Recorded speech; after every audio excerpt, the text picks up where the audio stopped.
అందరికీ నమస్కారం. హుస్సేన్ సాగర్ సరస్సులో ఉన్న బుద్ధ విగ్రహం హైదరాబాదుకు ఒక ప్రముఖ పర్యాటక ఆకర్షణ.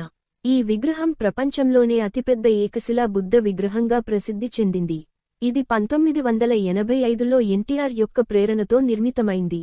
ఈ విగ్రహం రాయిని యాదాద్రి భువనగిరి జిల్లా సమీపంలోని రామగిరి కొండల నుండి తీసుకొని వచ్చిన 40 మంది శిల్పులు 2 సంవత్సరాల పాటు శ్రమించి నిర్మించారు. ఈ విగ్రహం 1992లో దాలైలామా చేతుల మీదుగా ప్రతిష్ఠించబడింది.